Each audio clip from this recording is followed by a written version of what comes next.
अस्सलाम वालेकुम।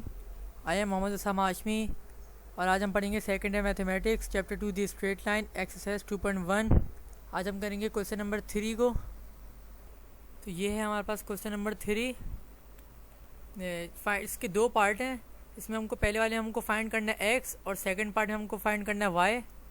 और बोल रहे हैं कि अगर डिस्टेंस बिटवीन इन दोनों पॉइंट्स के दरमियान का डिस्टेंस अगर 4 यूनिट्स है तो आप फाइंड करके दिखाएं। ये जो एक्स है आपको दिख रहा है पहले वाले पॉइंट में, ये हमको एक्स मालूम करना है। हमको दो पॉइंट दिए हुए हैं। पहला जो पॉइंट है वो है x,1, दूसरा पॉइंट है 2,3। x1 हमको मालूम करना है, यानी कि x मालूम करना है। और हमको सेकंड वाले पार्ट में y मालूम करना है। बिल्कुल वही सवाल है। इसमें हमको यहाँ से लेके यहाँ तक का 7,1 से लेके 3,y तक का डिस्टेंस जो वो 2 यूनिट्स है। तो आपको इसका सेकंड वाले पॉइंट का जो y है वो हमको मालूम करना है। और पार्ट 1 में हमको फर्स्ट वाले पॉइंट का हमको x मालूम करना है। तो अभी हम इसका पार्ट 1 सॉल्व करते हैं। पार्ट 2 आप इसका खुद सॉल्व कर लीजिएगा। बिल्कुल एज इट इज़ सवाल होगा, जिस तरीके से इसका पार्ट 1 होगा बिल्कुल उसी तरीके से पार्ट 2 भी होगा। अब हम देख लेते हैं कि हमको गिवन में क्या क्या है। अच्छा, हमको डिस्टेंस गिवन है जो कि है 4 यूनिट्स, ये वाले पॉइंट से लेकर ये वाले पॉइंट तक का। और हमको y1 दिया हुआ, ये होता है x1, ये होता है y1, ये होता है x2, ये होता है y2। तो हमको y1 दिया हुआ है 1, x2 दिया हुआ है 2 और y2 हमको दिया हुआ है 3। और जो x1 जो है यानी कि x वो हमको रिक्वायर्ड है। अच्छा, x1 हमको रिक्वायर्ड है जो हमको x दिया हुआ है और वो हमको मालूम करना है। अच्छा, हमको डिस्टेंस दिया हुआ है तो यहाँ पे हम फार्मूला जो इस्तेमाल करेंगे वो डिस्टेंस फार्मूला इस्तेमाल करेंगे एक पॉइंट से लेकर दूसरे पॉइंट तक का। अब हम यहाँ पे सारी वैल्यूज़ पुट कर देंगे इस फार्मूले के अंदर। x2 जो है वो 2 है, x1 हमको मालूम करना है तो हम x लिख देंगे x1 की जगह पे। और y2 जो है वो 3 है और y1 जो है वो 1 है और डिस्टेंस की जगह हम लिख देंगे 4। अच्छा, तो मैंने यहाँ पे सारी वैल्यूज़ मैंने पुट कर दी हैं। अच्छा, मैंने 3 - 1 होते हैं 2 का स्क्वायर होता है हमारे पास 4 लिख दिया है। और बाकी समय चीज़ें ऐसी रहनी थी। और मैंने दोनों साइडों पे मैंने स्क्वायरिंग कर दिया है ताकि ये हमारे पास से रूट हमारे पास से कैंसिल हो जाए, स्क्वायर से रूट कैंसिल हो जाता है। जब 4 का स्क्वायर होता है 16, मैं 4 के स्क्वायर की जगह लिख दिया 16 और ये स्क्वायर से रूट कैंसिल हो गया। यहाँ पे मैंने फार्मूला लगा दिया a - b का होल स्क्वायर जो होता है a² - 2ab + b स्क्वायर के। तो a का स्क्वायर यानी कि a होता है ये, b होता है ये सेकंड नंबर जो कि x और a है 2। तो a का स्क्वायर यानी कि 2 का स्क्वायर -2, a की जगह हम लिख देंगे 2 और b की जगह लिख देंगे हम x, प्लस करके b का स्क्वायर यानी कि x का स्क्वायर और प्लस करके मैंने 4 मैंने एज इट इज़ लिख दिया। अब यहाँ पे एक्स स्क्वायर बच गया माइनस करके 2 × 4x और ये 2 का स्क्वायर होता है 4 + 4 हो जाते हैं 8। और जब ये 16 = इधर आ जाएगा तो 8 - 16 होते हैं -8 और = इधर फिर यहाँ पे 0 बच जाएगा। तो ये हमारे पास क्वाड्रेटिक इक्वेशन आ गई है। अब हम इसकी मिड टर्म ब्रेकिंग कर देंगे। मिड टर्म ब्रेकिंग हम इस तरीके से करेंगे कि हमको बीच वाली टर्म को हमको दो हिस्सों में तोड़ना होता है। तो हम फर्स्ट वाले के यानी कि फर्स्ट टर्म की जो कोफिशिएंट है उसको हम लास्ट वाले के कांस्टेंट नंबर से हम मल्टीप्लाई करेंगे। जो आंसर आएगा उसके हम फैक्टर्स बनाएंगे और फिर हम उन दो नंबर जो हमारे पास दो नंबर जो होंगे उनको आपस में सब्ट्रैक्ट करके हमको लेके आना होगा, कुछ भी करके 4। तो हम इसको हम देखते हैं। तो फर्स्ट टर्म का कोफिशिएंट था x² का कोफिशिएंट था 1 और लास्ट में यानी कि कांस्टेंट नंबर जो था वो हमारे पास था 8। तो हमारे पास आंसर आता है 8। अब हम शुरुआत से करेंगे यानी कि 1 से स्टार्ट करेंगे। 1 को हम किससे मल्टीप्लाई करें कि हमारे पास आंसर आए 8।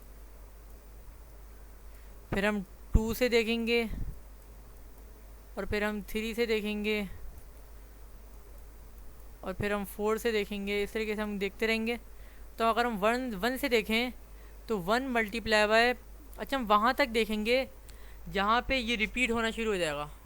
जहाँ पे रिपीट होना शुरू हो जाएगा वहाँ तक हम देखेंगे, फिर वहाँ से आगे नहीं चलेगा। तो 1 को हम मल्टीप्लाई करेंगे 8 से तो हमारे पास 8 आ जाएगा। 2 को हमको मल्टीप्लाई करना पड़ेगा 4 से। 3 का नहीं हो सकता, 3 के टेबल में 8 नहीं आता है। 4 × 2 होता है, लेकिन यहाँ पे अगर हम देखें तो यहाँ पे हमने लिखा है 2 × 4, तो हम यहाँ पे नहीं करेंगे इसका भी, तो और आगे नहीं चलेगा।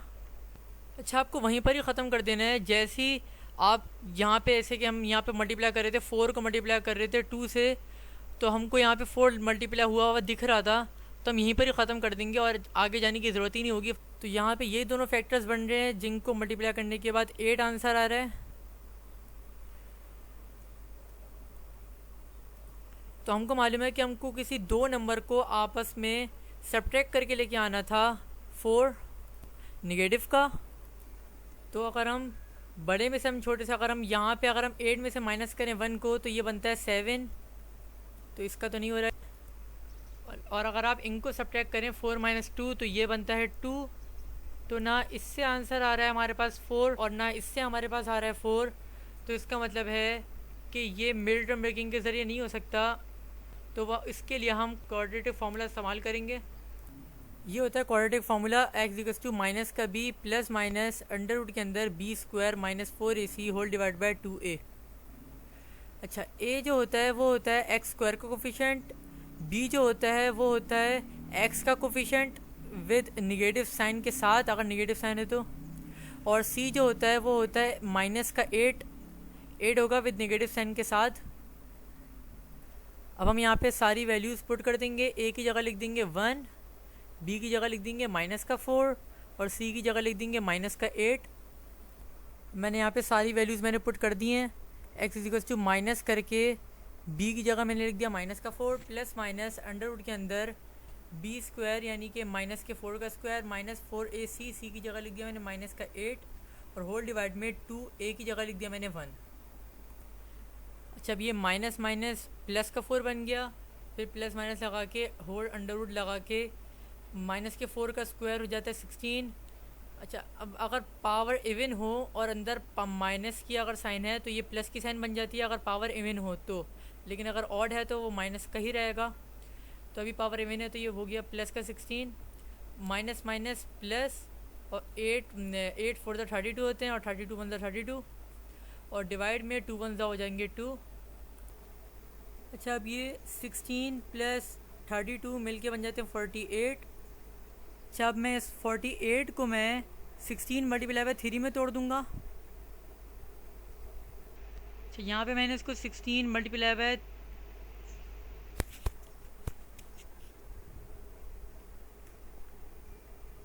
अच्छा अब यहाँ पे मैंने इसको 16 मल्टीप्लाई बाय 3 में तोड़ दिया है। ये मल्टीप्लाई के साइन है। अच्छा, ये वाला स्टेप मैंने इस वजह से किया है क्योंकि अंडर 16 जो होता है वो बराबर होता है 4 के, और जब 4 बाहर आ जाएगा फिर हम आसानी से कॉमन ले सकते हैं 4। जब कॉमन ले लेंगे तो ये 2 1 2 और 2 2 4 हो जाएगा।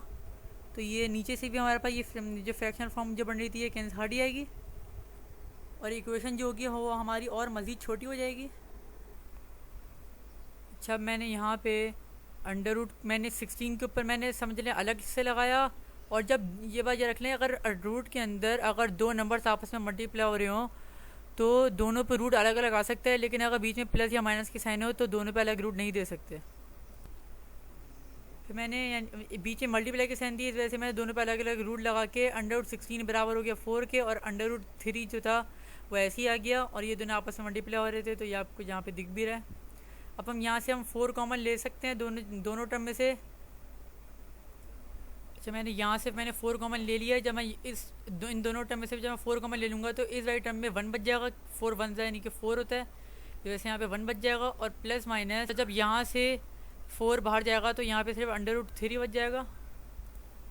अच्छा, अब ये 2 से ये जब ये कैंसिल होगा 2 1 2 2 2 4, तो ऊपर सिर्फ 2 बच जाएगा और नीचे सिर्फ 1 बच जाएगा जो लिखते नहीं है, और ये 2 इसके साथ मल्टीप्लाई हो जाएगा, और ये हमारे पास इसका फाइनली आंसर होगा। तो हमसे क्वेश्चन में यही कह रहे थे हमको x की वैल्यू हमको फाइंड करनी थी, और बोल रहे थे अगर ये वाले पॉइंट से लेकर ये वाले पॉइंट तक का जो डिस्टेंस है वो 4 यूनिट्स है। एक पॉइंट हमको पूरा दिया हुआ था और एक पॉइंट में हमको x की वैल्यू हमको रिक्वायर्ड थी, हमको मालूम करनी थी, जो हमने कर लिया।